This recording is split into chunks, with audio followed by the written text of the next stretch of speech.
नमस्कार। Healing hands के health and hope initiative में आपका फिर स्वागत है।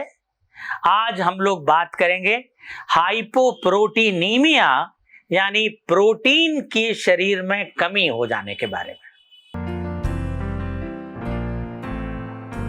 अब शरीर में प्रोटीन की कमी क्यों हो जाती है? क्योंकि हाइपोप्रोटीनीमिया ढेर सारी व्याधियों का हिस्सा हो सकता है।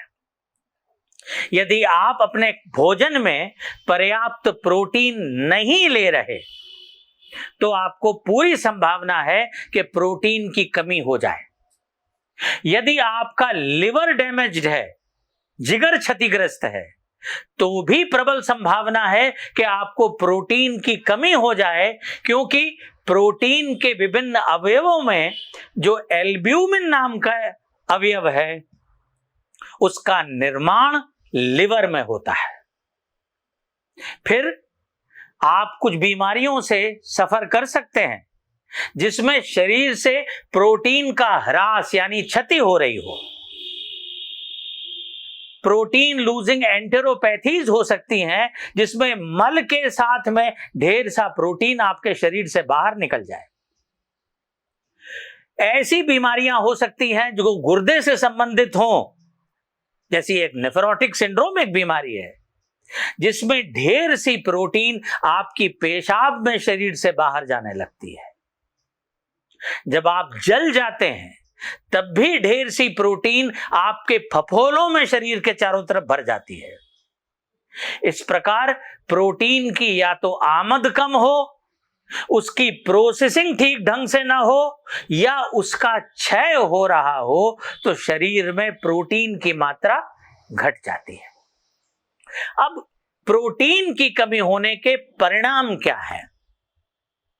एक तो ये कि हमारे शरीर के जो रासायनिक क्रम है, उपक्रम है, उनका नियंत्रक एक रसायन है जिसके परिवार को हम एंजाइम्स कहते हैं।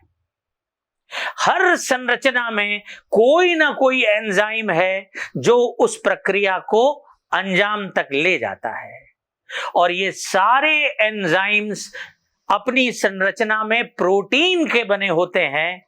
तो जब प्रोटीन कम होगी तो विभिन्न एंजाइम भी कम हो जाएंगे। नतीजा, वो प्रक्रियाएं जिसको वो एंजाइम अंजाम देते हैं वो अपने मकसद तक नहीं पहुंच पाएगा, अपने मुस्तकबिल तक नहीं पहुंच पाएगा।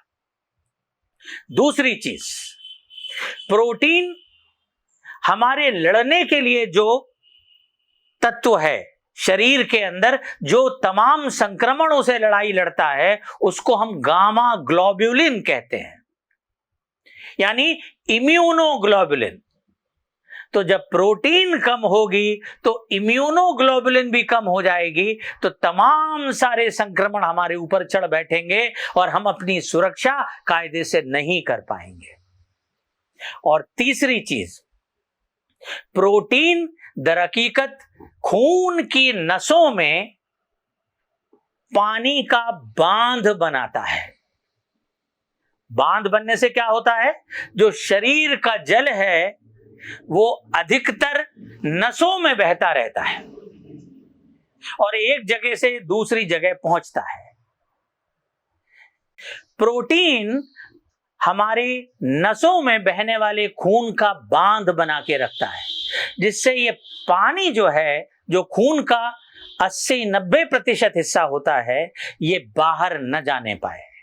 जब प्रोटीन कम हो जाता है तो ये समझिए कि ये बांध टूट जाता है, और इस पानी की जो नसों में रहता था या लिम्फेटिक ग्रंथियों में रहता था, शरीर में बाढ़ सी आ जाती है। वो पानी सब जगह फैलने लगता है, जगह जगह सूजन आ जाती है। हमारे पैरों में सूजन, हमारे हाथों में सूजन, हमारे पेट में पानी भर सकता है, फेफड़ों की झिल्ली में पानी भर जाएगा, हृदय की झिल्ली में भर सकता है, मस्तिष्क में सूजन आ सकती है।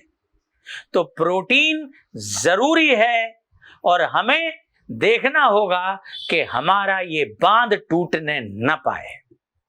तो मुख्य समस्या का उपचार तो हम करें ही, जिसके कारण ये बांध टूटा है, लेकिन साथ में प्रोटीन लेने के प्रति अपना संकल्प भी मजबूत करते चलें, क्योंकि हमारे शरीर के काम करने के लिए ये बेहद जरूरी है। बहुत बहुत धन्यवाद। आपसे विदा।